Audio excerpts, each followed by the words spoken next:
So Fairness and Accuracy in Reporting did a media analysis on the coverage of what's happening in Venezuela. And the findings are just absolutely mental. Now, it was announced, I think 2 days ago now. Pompeo spoke about it. Vice President Pence spoke about it. They basically said we're officially supporting Operation Libertad, or whatever it's called, where Juan Guaido, who's the opposition in Venezuela, he's got a bunch of thugs with guns, military folks with guns, who have defected from the Venezuelan military and now support him, and they're literally trying to do a violent coup and take out Maduro. Now, every other direct attempt to do this failed. Would you like to take a guess what's happened to this point? Now, this could change. I don't know. But as of right now, as I'm talking to you guys, this one failed too. So Juan Guaido tried to take the country from Maduro and tried to take over the Venezuelan government and do a coup. It did not work. The U.S. government was officially backing it. And again, it didn't work. But either way, to just the gall of this country to just casually act like, well, what do you mean? Yeah, we're going to support the overthrowing of another country, so we're supporting regime change yet again. And to act like that's totally normal, totally okay, and just another day, it's like, no, what the fuck gave you the right to do that? The answer is nothing, but we act like we have the right. So this is what's so frustrating to people like me, is the whole premise of the conversation needs to be challenged, because the premise of the conversation is, well, obviously we have the ability to do this and the right to do this if we so choose, just the question is, should we do it? So in other words, will this action work is usually the way the conversation goes. Like, oh my God, U.S. intervention hasn't worked in the past. Forget working or not working. You don't have the right under international law to casually say, we're gonna back a violent overthrowing of a foreign government. And then we have the nerve to scream about election meddling over a couple $100,000 in fucking Facebook ads. When another country does Facebook ads in our country, oh, our country's under attack, oh my goodness, oh lordy. But us, we're like, oh yeah, we're going to officially back a violent coup in another country. Well, that's meddling on the next level, son. That's meddling on human growth hormone and steroids. But they don't care about the hypocrisy. Hypocrisy doesn't matter to them. It's just like, whatever, we get to do what we want. You get to shut the fuck up. Well, that's stupid. And I don't play that game. And the world shouldn't play that game. Now, but at least we have a system where the media is the watchdog of power. So at least the media is going to call out the double standard of the U.S., the hypocrisy of the U.S., the clear violation of international law, the clear violation of U.S. law. So the media is going to do it, right? Let's take a look. A fair survey of U.S. opinion journalism on Venezuela found no voices in elite corporate media that opposed regime change in that country. Over a 3-month period, 0 opinion pieces in the New York Times and Washington Post took an anti-regime change or pro-Maduro Chavista position. Not a single commentator on the big 3 Sunday morning talk shows or PBS NewsHour came out against President Nicolás Maduro stepping down from the Venezuelan government. Of the 76 total articles, opinion videos, or TV commentator segments that centered on or gave more than passing attention to Venezuela, 72% expressed explicit support for the Maduro administration's ouster. 14%, were ambiguous, but were only classified as such for lack of explicit language. Reading between the lines, most of these were clearly also pro-regime change. Another 14% took no position, but many similarly offered ideological ammo for those in support.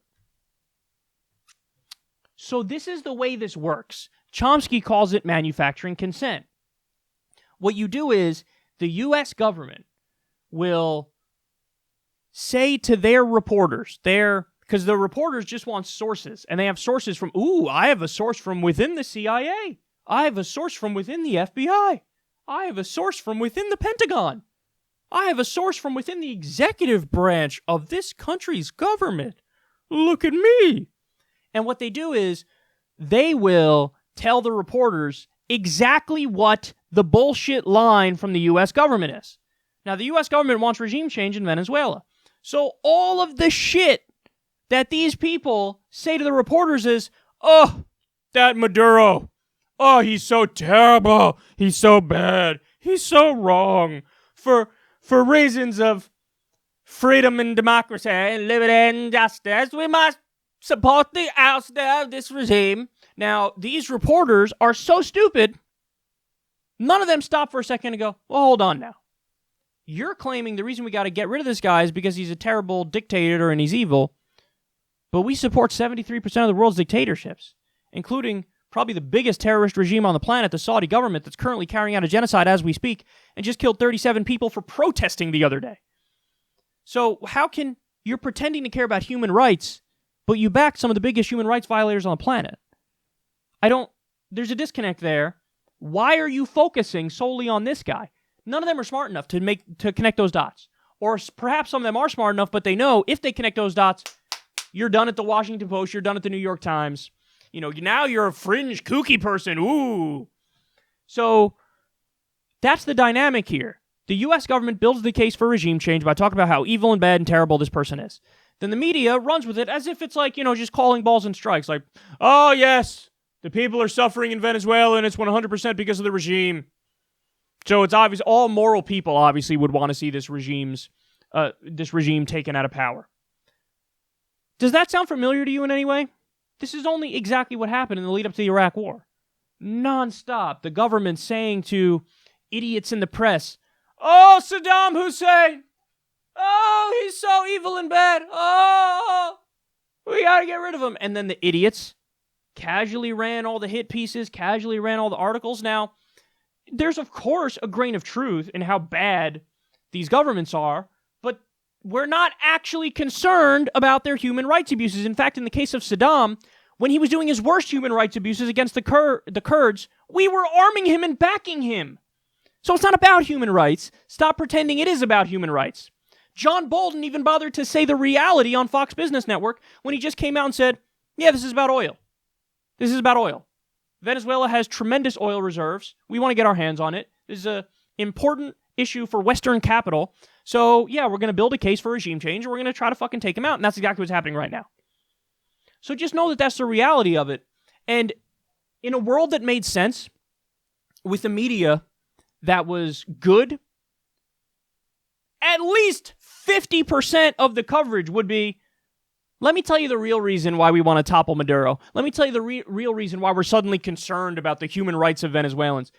Guys, Flint, Michigan still has poisoned water. Flint, Michigan still has poisoned water. Our infrastructure is crumbling. It gets a grade of D+. In rural parts of this country in the South, hookworm has returned. That's a disease for third world countries because the infrastructure is so poor. This government doesn't care about the American people. And you're going to tell me they're just so concerned about the human rights of Venezuelans? This has nothing to do with that. Nothing to do with that. And in a world that made sense, the media would point it out to you, and at least half the coverage would be, hold on here, what are we doing? Hey, our regime change was terrible in Iraq. Our regime change was terrible in Libya. Maybe it's not a good idea to just casually discuss trying to do it again. Hey, maybe we also shouldn't waste the money on doing it because we could use that money here at home.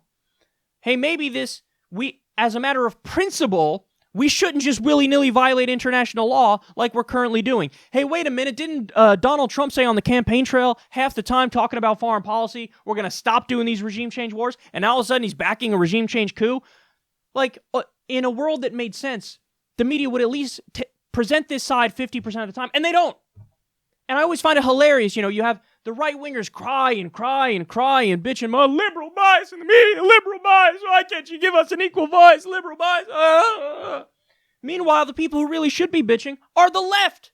The left should be screaming about this from the mountaintops, saying, no, you know what the press is? They are socially liberal. They don't hate gay people. They don't hate black people. Wow, congratulations on coming to that very basic moral position. It's wonderful. And the reason why they do that is because they know that those people buy products too, and we live in a corporatocracy, and, they don't want to offend those people. So, good, they're socially liberal. I agree with that. Economically, they're deeply conservative because they support the status quo, and they support the existing structure and existing hierarchy in this country. So, the idea that the left-wing press, they're not left. Are you fucking kidding me? Not a single voice saying, maybe regime change is a bad idea in Venezuela. Maybe we should mind our business. Maybe we should follow international law. Maybe the U.S. government doesn't give a fuck about human rights. This is insanity. And this is why you come to shows like this, to get the truth about this stuff. And it's sad that you have to. It's sad that you have to go to a loudmouth YouTuber to get the truth about what's happening in this world. But nonetheless, that's where we are. I have more credibility than the fucking New York Times, Washington Post, PBS NewsHour, all the Sunday shows combined. And that's terrible. I wish that wasn't the case.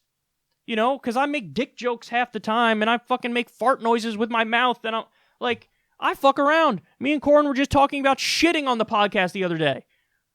I'm the guy that people have to come to hear basic truths about what we're doing around the world? Are you kidding me? Are you joking? I mean, that's unconscionable. But here we are. Great job from Fairness and Accuracy in reporting. This is a wonderful breakdown and data point. And now you know. Mainstream media is lying to you just as much as Fox News is lying to you. And it's actually maybe more insidious when mainstream media does it because they have the aura of objectivity.